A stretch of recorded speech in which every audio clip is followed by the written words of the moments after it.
नफरत के बाजार में मोहब्बत की दुकान खोलने की बात करते हैं राहुल गांधी। वो कह रहे हैं कि दरअसल आप नफरत फैला रहे हैं मोदी के खिलाफ। चुप रहना भाई, बंद करना, तेरा बकवास बंद कर अभी। देखिए, मोदी जी के तमाम भाषण किस तरह के रहे हैं। मोदी जी तो ये कहते थे कि 2014 से पहले जो इस देश में जन्म लेता है उसको शर्म आती है कि उसने हिंदुस्तान के अंदर जन्म क्यों ले लिया।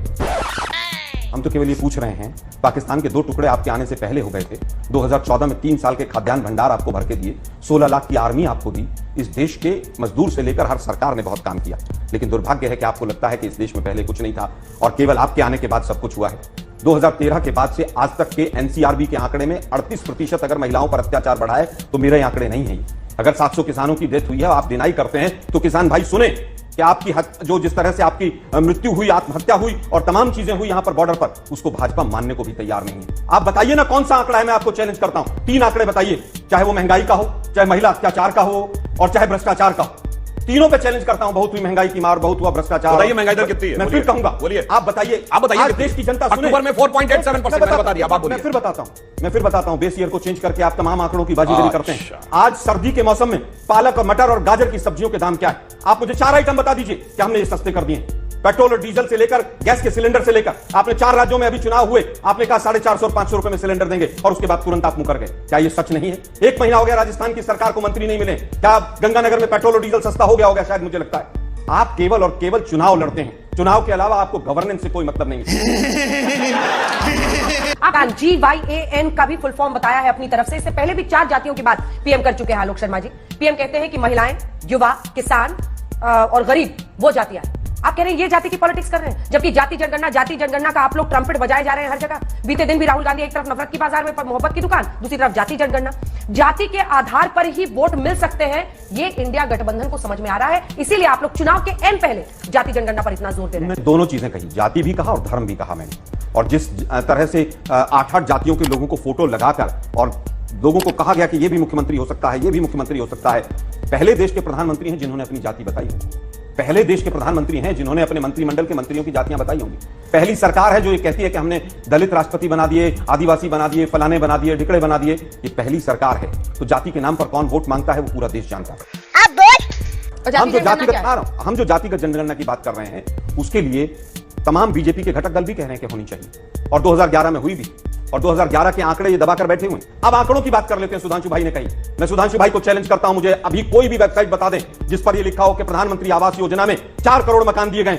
मुझे कहीं पर भी दिखा दें वो 4 करोड़ का आंकड़ा। मेरे पास जो आंकड़ा है वो आंकड़ा मैंने बताया 75.51 लाख मकान बने हैं और उसमें से ऑक्यूपाइड है 71.39 लाख। 4 करोड़ का आंकड़ा कहां से आया मुझे बता दीजिएगा। जल जीवन मिशन आवास योजना में 4 करोड़ एक करके लेते हैं। बिल्कुल, तो फिर बताइए कौन सी वेबसाइट पर आज तक के दर्शक भी देखेंगे। सुनिए, आए बाएं बोलने से काम नहीं चलता है। सदन के पटल पर वित्त मंत्री ने बोला है, लाइए विशेषाधिकार आनंद प्रस्ताव। फ्लोर ऑफ द हाउस पे फाइनेंस मिनिस्टर का दिया गया बयान पर ये विशेष आपने सरेंडर कर दिया ना। मैंने नहीं किया।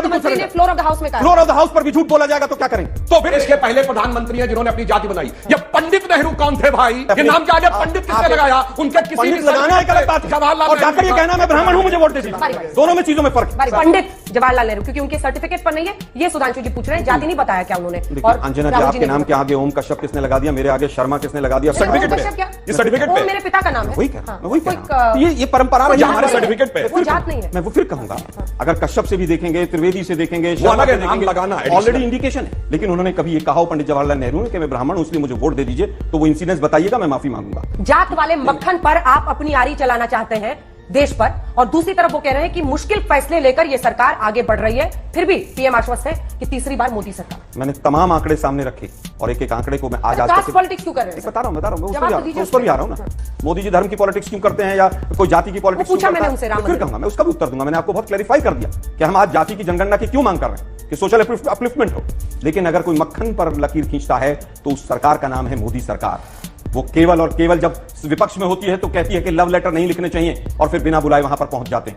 मोदी साहब का मुझे चाय पर चर्चा का इंटरव्यू याद है कि काला धन आएगा और सबसे पहले जो टैक्स पेयर्स हैं उनके अकाउंट में, क्योंकि उनका टैक्स का पैसा तो यूं ही कट जाता है। और मुझे याद है कि अरुण जेटली जी जब विपक्ष में थे तो कहते थे कि 2.5 लाख की इनकम टैक्स की लिमिट 5 लाख उस समय पर मांग करते थे। आज 9 साल हो गए, 2.5 लाख की लिमिट 2.5 लाख के ऊपर क्यों है? सीएजी की कितनी रिपोर्ट्स आई हैं जिनके अंदर तमाम अनियमितताएं आ रही हैं। आयुष्मान भारत हो चाहे सागरमाला प्रोजेक्ट हो, एक जांच आप लोगों ने नहीं कराई और जांच से आप लोग इसलिए भागते हैं कि भ्रष्टाचारियों को अपने यहां पर आप वॉशिंग मशीन में धोकर ले लेते हैं। एक जवाब, बड़ा प्रश्न आपके सामने यह है कि कांग्रेस पार्टी ये स्वीकार चुकी है कि अकेले अपने दम पर हम मोदी को हैट्रिक बनाने से नहीं रोक सकते।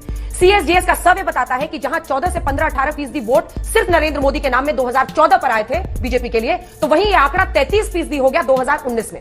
नरेंद्र मोदी आपके लिए बहुत बड़े चैलेंज है। आप एक कंसेंसस स्पेस क्यों नहीं बना पा रहे हैं? आप सीट शेयरिंग में खुलकर सामने क्यों नहीं आ पा रहे हैं? आप लोगों की मजबूरी है, जेल से बाहर रहने और अस्तित्व को बचाने की भी मजबूरी है, फिर भी आप एक चेहरे पर कंसर्न। तीखा लगेगा आपको सवाल, लेकिन यह सवाल बहुत बड़ा है अगर आपको चुनौती देनी है। देखिए, मुझे लगता है 2 सवाल के हिस्से हैं। फेस कौन होगा? गठबंधन की तमाम मीटिंग्स हुई हैं और उसके अंदर चर्चा भी हुई है, इसके ऊपर तमाम तरह की राय भी आई है और ये प्लेटफॉर्म नहीं है कि हम फेस के ऊपर आपको कोई इंफॉर्मेशन या देश के दर्शकों को अभी दें। लोकतांत्रिक प्रक्रिया है, सांसद आकर अपने प्रधानमंत्री को चुनते हैं। दूसरी चीज, क्या मोदी जी कहेंगे कि वो अकेले इतने हैं? वो तो वैसे कहते हैं कि एक अकेला सब पर भारी।